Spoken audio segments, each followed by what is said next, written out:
I think it's incredible. He can play without fouling a lot of times. He can play defense on almost everybody that's on the floor. He's an unselfish ball player. He doesn't lust to score like Michael or Kobe did, or does. He doesn't have that same. But when need is there, he definitely finds a way to score. So his game has continued to improve over the last 4 or 5 years, and we don't see what the limitation is going to be. Significant influence over roster construction, team movement, and public perception. Jackson suggested that this level of control was uncommon in previous eras and raised the question of whether such an approach should be evaluated differently when comparing legacies across generations. Another point Jackson reportedly raised involved leadership style. He described Jordan and Bryant as leaders who demanded excellence through intensity and confrontation, while noting that LeBron leads in a more collaborative and supportive manner. Jackson questioned whether these contrasting leadership styles produce the same type of championship culture. After the comments leaked, public reaction was divided. Supporters of LeBron defended his accomplishments, pointing to his championships, finals MVPs, longevity, and influence on and off the court. Critics, meanwhile, agreed with Jackson's assessment and viewed his remarks as a reflection of traditional basketball values. Several days later, Phil Jackson released a statement reaffirming his position. He explained that greatness is not defined solely by statistics or championships, but by how success is achieved. He referenced moments such as the 2011 NBA Finals and LeBron's early departure from Cleveland as examples that influenced his evaluation. Jackson also commented on media influence, stating that truly dominant players allow their performances to define their legacy without actively shaping public narratives. This comparison further intensified the debate between supporters of modern player empowerment and advocates of older basketball philosophies. LeBron James did not respond publicly to Jackson's remarks. Reports from sources close to him suggested that the comments were taken seriously and were personally disappointing, given LeBron's respect for past legends and coaches.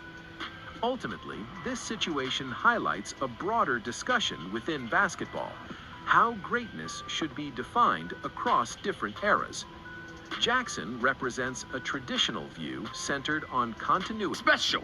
You said I'm special. I am not like anybody else. That's true. And I'm not talking about the public. Yeah. I'm talking about amongst the NBA ilk.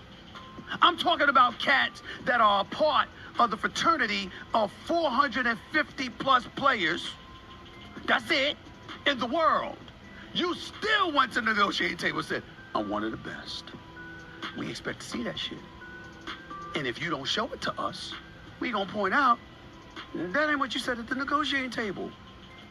You see what I'm saying? You got LeBron. He used to drive me crazy with this. And that's why I came up with the ticker on television, when I said, great dad, great husband, great director, great actor, great businessman. I did all of that. I said, did I miss anything? Did I miss anything? Because I got him as the second best player in the history of basketball.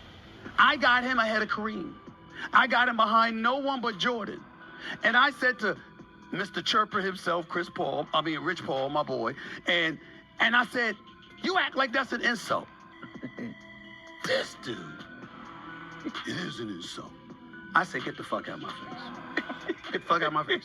That's exactly what I said to him. I don't want to talk to you no more. You can't talk to me about it. When you gonna treat me like I'm disrespecting a man by calling him in the history of the game that started in 1947, you're going to tell me that I am disrespecting a man by having him number 2 all the time. You have lost your damn mind. I'm not talking to you. And so what I'm saying is this. You got cats that want the lofty. LeBron entered a league where stars could leverage their value to demand trades, influence front office decisions, and choose competitive situations that aligned with personal and professional goals. Supporters of LeBron argue that adapting to the rules of one's era should not be penalized. They point out that LeBron did not create modern player empowerment, but navigated it more effectively than anyone before him. His decisions, including joining Miami, returning to Cleveland, and later moving again, were legal, strategic, and often successful. From this perspective, control is not a flaw, but a skill, one that reflects intelligence rather than insecurity. However, Phil Jackson's critique focuses less on legality and more on philosophical impact. His concern centers on how control alters the perception of achievement. When a player has significant influence over teammates, coaching staff, and organizational direction, Jackson questions whether championships earned under those conditions carry the same weight as those achieved within stricter systems. This viewpoint resonates with fans who believe greatness should emerge under resistance rather than optimization. For them, the ability to endure instability, accept organizational flaws, and still dominate elevates a player's legacy. They argue that Jordan and Kobe succeeded without needing to reshape their environments, while LeBron often changed his surroundings to fit his competitive timeline. Another recurring theme in the discussion is pressure. Jackson frequently emphasized the psychological intensity present during championship runs. He often described Jordan's Bulls and Kobe's Lakers as environments where failure carried immediate consequences.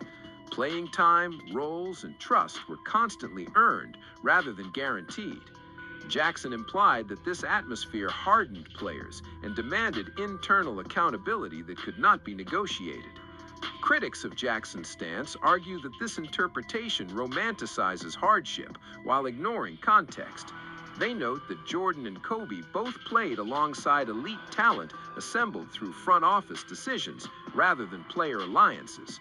Scottie Pippen, Shaquille O'Neal, and other Hall of Fame caliber teammates were essential to those dynasties. In this view, organizational construction played just as large a role as individual mentality. LeBron's defenders also highlight moments where he thrived under immense pressure. The 2016 NBA Finals are often cited as a counterpoint to claims of manufactured success. Facing a 3-1 deficit against a historically dominant Golden State team, LeBron delivered one of the most statistically and emotionally significant performances in finals history.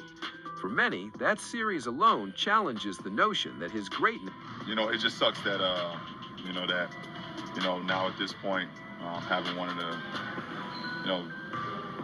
biggest businesses that you can have, both on and off the floor, having a certified agent in Rich Paul, having a certified business partner in Maverick Carter, that's done so many great business, that the title for young African Americans is the word possible. So identity across circumstances.